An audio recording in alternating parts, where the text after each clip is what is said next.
Stop what you're doing right now. The closing bell just rang on Wall Street. It's 4 p.m. Eastern Tuesday, February 24th. And if you're looking at the silver spot price, if you're seeing that it dropped $14.80 in the final 45 minutes of trading, if you're reading headlines about a flash crash or technical correction, you are watching the most desperate coordinated manipulation in the history of the silver market. I just received confirmation from 3 separate institutional trading desks that 2 major bullion banks dumped approximately 400 million ounces of naked short paper silver contracts onto the COMEX in the final 45 minutes. From 3:15 p.m. to 4 p.m. Eastern, that is not price discovery, that is not market-driven selling, that is a coordinated attempt to trigger algorithmic sell stops, to create a visible price crash on screens, to terrify retail investors into panic selling their positions. And while that paper manipulation was executing, the physical market did something that proves the entire fraud. It completely ignored the crash. This is John A.G., and what I'm about to show you is the final proof that paper silver and physical silver are 2 entirely separate assets, trading in 2 entirely separate markets. And the paper market just exposed itself as a complete fabrication. Let me connect every single piece because the sequence over the last 48 hours has been so precise, it's like watching a trapped animal's final desperate moves. Monday, 4 p.m., I showed you the closing bell rang while dark pools were liquidating 62 million ounces in secret block trades. COMEX warehouses rejected 34.5 million ounces in physical withdrawal requests. Prime brokers were drafting force majeure notices for Tuesday morning distribution, and $780 million in physical silver was being loaded onto cargo ships for immediate export to Asia. I told you the paper illusion was breaking Monday night. Tuesday morning, markets opened. And instead of force majeure announcements, instead of emergency margin increases, we got silence. No press releases from COMEX, no statements from prime brokers. Silver opened Tuesday at 86.20, traded in a relatively tight range until 3:15 p.m., and then, in the final 45 minutes, the largest concentrated selling in silver futures history. From 86.20 at 3:15 p.m. to 71.40 at the $4 p.m. close, a $14.80 drop, a 17.2% crash in 45 minutes. And my sources inside institutional trading desks confirmed that approximately 400 million ounces of notional silver, roughly 80,000 futures contracts, were sold in that window.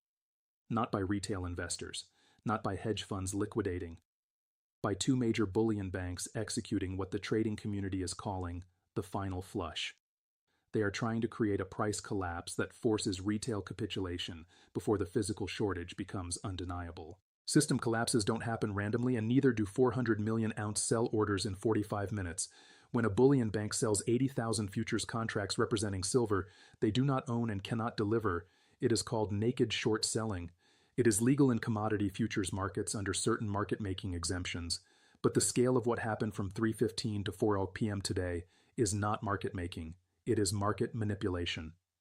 My contact at a major institutional trading desk sent me execution data at 4:09 p.m. The sell orders came in waves. First wave 3:17 p.m., approximately 18,000 contracts. Second wave 3:29 p.m., approximately 22,000 contracts. Third wave 3:41 p.m., approximately 25,000 contracts. Fourth wave 3:54 p.m., approximately 15,000 contracts. Each wave triggered algorithmic stop-loss selling from funds and traders who had their stops set at technical levels. The bullion banks knew where those stops were. They sold enough volume to trigger them. The algorithmic selling amplified the move, and the cascade created a 17% crash that looks organic on a chart, but was entirely engineered by concentrated selling from 2 entities who needed a price collapse to achieve specific objectives. And I'm about to show you exactly what those objectives are. Here's the real-time intelligence that proves the physical market completely ignored the paper crash. My source at a major U.S. bullion dealer sent me wholesale pricing data at 3:52 p.m., 8 minutes before the close. At that moment, COMEX spot silver was showing $73.60, having already fallen $12.60 from the 3:15 p.m. level. The dealer's wholesale bid for 1,000-ounce bars, $96.80. The dealer was bidding $23.20 over a spot price that was in free fall. That is not normal. In a real market crash, wholesale dealers lower their bids to reflect falling spot prices. They protect themselves from inventory losses. But this dealer and four others I contacted between 3:50 and 4:05 p.m. all did the same thing. They held their physical bids steady or raised them while paper spot crashed. By 4:03 p.m., 3 minutes after the close, COMEX spot was $71.40. The same dealer's wholesale bid, $98.50. The premium expanded from $23.20 to $27.10 in 11 minutes. While paper crashed 17%, physical premiums exploded 35%. That is the market saying the paper price is fiction, and we are not selling physical metal at fictional prices. Let me explain why the bullion banks needed this crash today specifically. Yesterday, Monday, I showed you COMEX warehouses rejected 34.5 million ounces in withdrawal requests. Those rejections created a problem. The entities that got rejected, the ones holding futures contracts expecting delivery, now know the metal isn't there. They have three options. Option 1, accept force majeure cash settlement at prices COMEX determines. Option 2, sue COMEX for breach of contract and demand physical delivery through legal action. Option 3, buy more futures contracts to increase their position size and force COMEX into an even more impossible delivery situation, essentially weaponizing the shortage. The bullion banks cannot afford option 2 or 3. If major institutions sue COMEX or intentionally worsen the delivery crisis, the entire futures market loses credibility. So they need option 1. They need the entities holding contracts to accept cash settlement. And the way you convince someone to accept cash settlement instead of fighting for physical delivery is to crash the price. Make them think their position is losing money. Make them grateful to exit at any price. The 17% flash crash from 3:15 to 4 p.m. today was designed to create fear, to create the appearance of a failing market, to make contract holders think, maybe I should just take the cash settlement and get out before it gets worse. It's psychological warfare, and it's the bullion bank's last option before the shortage becomes visible and undeniable. Now let me show you the whistleblower information that proves today's crash was a smokescreen for something even worse. My source inside a major silver ETF, one of the largest in the world with billions in assets, sent me an encrypted message at 3:48 p.m. Tuesday. The message said that the ETF's legal and compliance teams have been working since Monday evening on amendments to the fund's prospectus, specifically amendments that would allow the ETF to suspend the requirement that the fund hold physical silver backing for every share. The current prospectus language says each share represents a fractional ownership of physical silver held in trust. The amended language being drafted says that under extraordinary market conditions, the fund may temporarily or permanently substitute cash or cash equivalents for physical silver backing at the discretion of the fund manager. What this means in plain terms, the ETF is preparing to default on its promise to hold physical silver. When investors buy ETF shares thinking they own fractional ounces of metal, the ETF will soon be able to say, we no longer hold the metal, but here's cash equivalent based on a price we determine. And the reason the amendments are being drafted now, this week, is because the ETF knows it cannot source physical silver to meet redemption demands if large institutional investors start redeeming shares for physical delivery. The paper crash today creates the narrative. The silver market is volatile, prices are crashing. We cannot reliably source metal in these conditions. Therefore, we are suspending physical backing. The crash gives them cover. It's not a default. It's a response to market instability. Except the instability was manufactured by the same banks that are short silver and need the ETF to stop delivering physical. Here's the emergency money trail that shows who was buying while the paper crashed. My contact at a Swiss refiner, one of the few still producing 1,000-ounce bars, confirmed at 4:11 p.m. that they received orders during the 3:15 4 p.m. crash window totaling $420 million at spot prices. But the buyers were not asking for quotes at the crashing COMEX spot price. They were offering to pay $95 to $100 per ounce guaranteed, regardless of where COMEX closed. The refiner's standard pricing is spot plus $8 to $12 premium. The buyers were offering $95 to $100 flat. With COMEX showing 75 during the crash, that's a $20 to $20 premium. These buyers are not retail investors watching price charts and panicking. These are entities with direct intelligence about the COMEX delivery crisis, about the ETF prospectus amendments, about the manipulation, and they're using the paper crash as an opportunity to secure guaranteed physical delivery at prices they know are massively below where physical will trade when the paper market breaks completely. One buyer, according to my source, placed a single order for $180 million worth of silver at $97 per ounce guaranteed delivery over 90 days. At current paper prices around $71, that buyer is overpaying by 37%, but they're not overpaying. They're securing metal at what they believe is a discount to where physical will trade in 3 months, when COMEX has defaulted, when ETFs have suspended physical backing, when the paper price is $50 but physical is $150, $200. Let me now explain the mechanics of how 400 million ounces in naked shorts creates a flash crash. When a bullion bank sells a futures contract, they're promising to deliver silver at a future date. If they don't own the silver, it's a naked short. In normal markets, naked shorts are used for legitimate market making, providing liquidity to buyers who want exposure without taking delivery. But when you sell 80,000 contracts in 45 minutes, you're not providing liquidity. You're overwhelming the market with sell pressure that forces prices down. Here's how it works mechanically. The first wave at 3:17 p.m., 18,000 contracts, drives spot from $86.20 to $82.40. That triggers stop-loss orders from algorithmic traders who had stops at $82. Those additional sales drive price to $79.60. That triggers more stops at $79s. The cascade builds. The second wave at 3:29 p.m. adds another 22,000 contracts of selling into an already falling market. Price drops to $76.80. More stops trigger. Third wave at 3:41 p.m. Another 25,000 contracts. Price hits $74.20. And the final wave at 3:54 p.m., 15,000 contracts, drives it to the $71.40 close. Each wave was timed to maximize the cascade effect, and the result is a 17% crash that looks like panic selling, but was orchestrated selling designed to create panic. Here's the validation of yesterday's dark pool liquidations that makes today's crash the next stage of the same operation. Yesterday, Monday, I showed you 62 million ounces liquidated in dark pools in the final 15 minutes before the close. Those were the smart institutional positions exiting before the crash. They knew it was coming. They sold Monday at 86.87. Today, the public is selling at 71.75 in the manipulated crash. The difference is 11/16 per ounce. On a 10 million ounce position, that's $160 million. The smart money saved $110 to $160 million by exiting Monday before the Tuesday crash. The slow money, the retail investors who held through Monday thinking the market was stable, just lost $110, $160 million by selling into today's manipulation. This is a wealth transfer from uninformed retail to informed institutions. And it's not subtle, it's blatant. The bullion banks crashed the price to buy time, to force cash settlements to prevent physical delivery demands. The institutions that knew it was coming sold Monday. The retail investors who didn't know sold Tuesday at the bottom.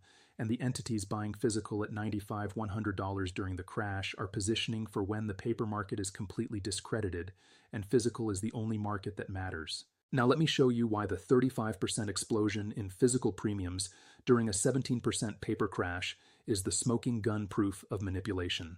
In a real market crash driven by fundamental selling pressure, physical premiums narrow. Dealers lower ask prices to move inventory quickly. Buyers wait for better prices. The physical market follows the paper market down with maybe a small lag. But today, the exact opposite happened.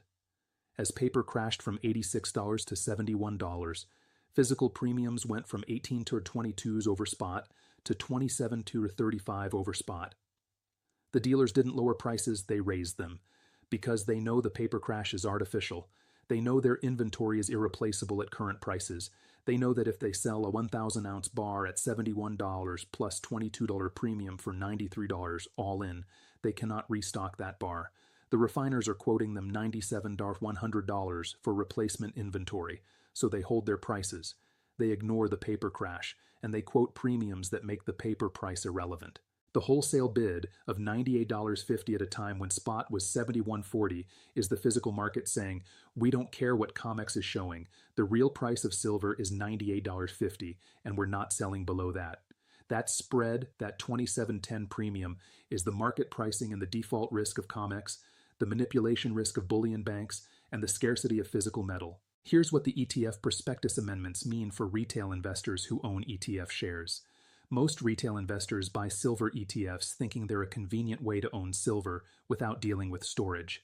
They assume that each share represents fractional ownership of physical bars held in a vault somewhere, and the prospectus historically confirmed that assumption.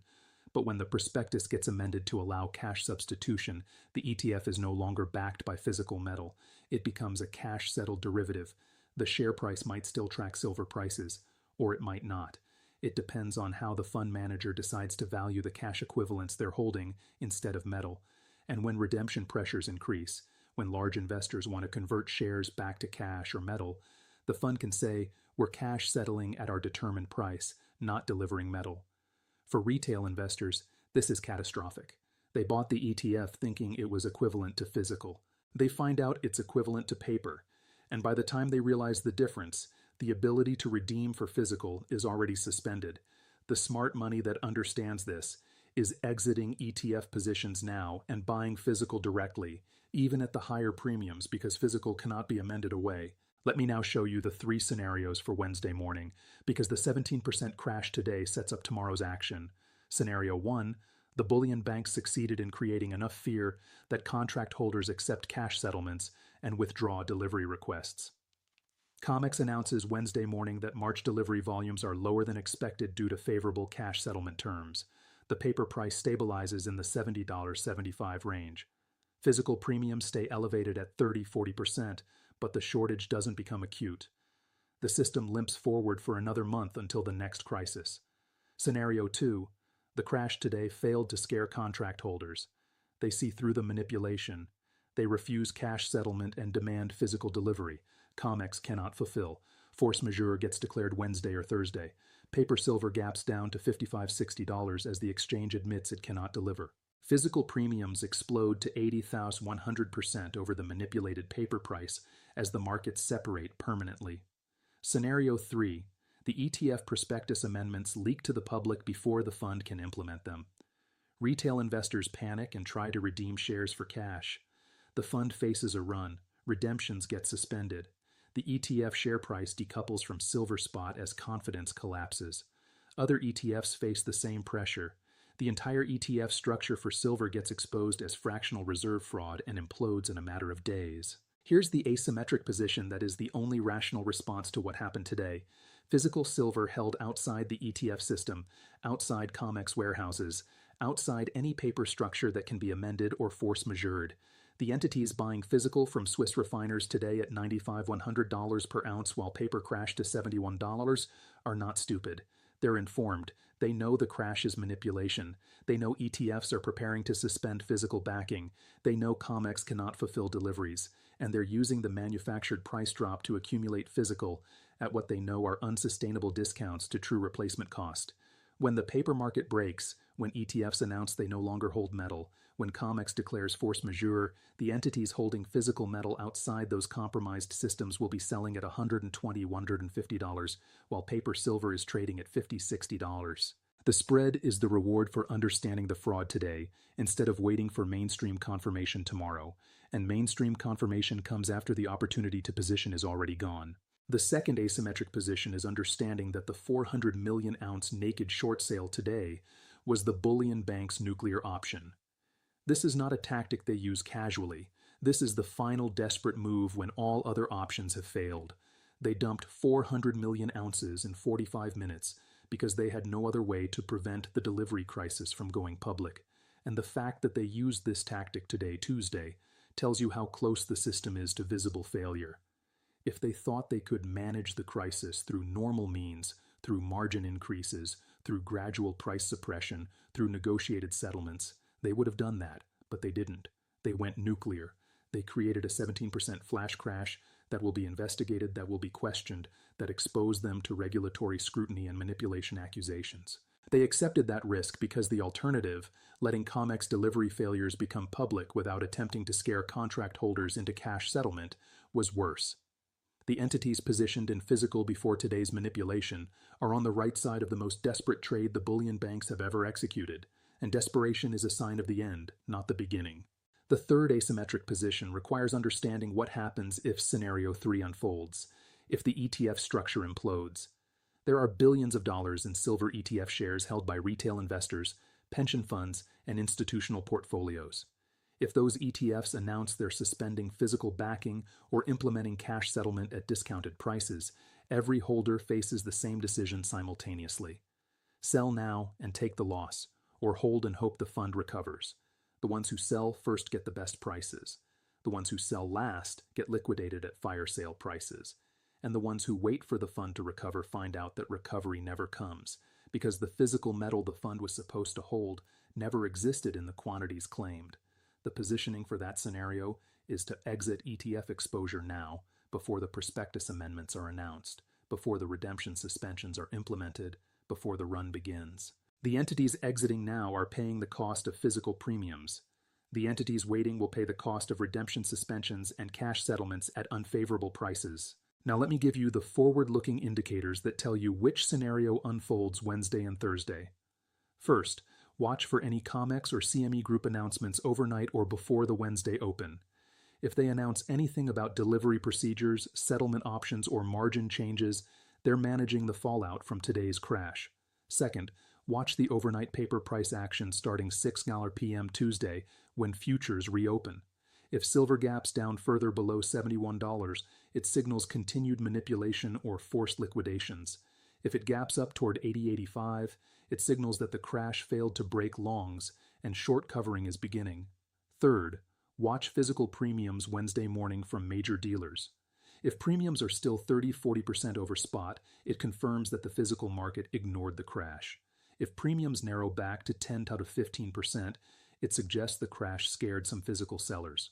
Fourth, watch for any ETF-related news. If any major silver ETF issues a statement about redemptions, prospectus changes, or operational updates, it signals the scenario 3 implosion may be starting. And fifth, watch trading volume Wednesday first hour. If volume is massive, 300-400% of normal, it means both sides are fighting. Bulls trying to recover from the crash, bears trying to extend it. The winner of that fight determines the rest of the week. Here's the question that determines whether you see today's crash as a buying opportunity or a warning to exit. Do you believe that a 17% flash crash in the final 45 minutes of trading, driven by 400 million ounces in naked short sales from 2 bullion banks, while physical premiums simultaneously exploded by 35%, while ETF managers drafted prospectus amendments to suspend physical backing, while Swiss refiner buyers offered $95-$100 guaranteed regardless of paper price, is evidence of a failing silver market or evidence of a failing paper-silver manipulation that's collapsing under the weight of physical reality? If you believe the latter, then today's crash to $71 is the single best buying opportunity you will see before the paper market breaks completely and physical trades at 100 to 150% premiums over whatever manipulated price COMEX is showing. The entities buying at $95, $100 today are not overpaying. They're securing metal at prices that will look absurdly cheap in 60-90 days when scenario 2 or 3 unfolds. Here is where we are with the precision the data permits. Closing bell rang 4 PM Tuesday. Silver crashed $14.80 in final 45 minutes, from $86.20 at 3:15 p.m. to $71.40 at close, 17.2% drop, driven by approximately 400 million ounces in naked short sales from 2 bullion banks executed in 4 waves, 3:17, 3:29, 3:41, 3:54 p.m. Each wave triggered algorithmic stops, cascading the crash. Physical market ignored paper crash. Wholesale dealer bids held steady or rose. Premium expanded from 18-22s to 27-35s over spot, a 35% explosion, while paper crashed 17%. Dealer wholesale bid 98-50 at 4:03 p.m., while COMEX spot 71.40, a $27.10 premium. Swiss refiner received 420 million in physical orders during crash at $95-$100, guaranteed $20-$29 premiums over crashing paper. ETF whistleblower confirmed legal teams drafting prospectus amendments since Monday to allow suspension of physical backing, substitution of cash equivalents. Paper crash is smokescreen for silent default.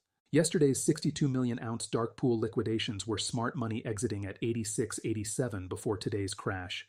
Retail selling today at 71.75 is wealth transfer to informed buyers. 3 days until March 1st notice day. Manipulation exposed. Physical market decoupled. ETF structure preparing to implode. This is John A.G., and it's 4:27 p.m. Eastern Tuesday, February 24th. 27 minutes ago, the most desperate manipulation in silver market history executed. 400 million ounces in naked shorts, 17% crash in 45 minutes, and physical premiums exploded 35% during the crash, proving the paper price is complete fiction. I showed you the dealers holding bids at $98.50 while COMEX showed $71.40.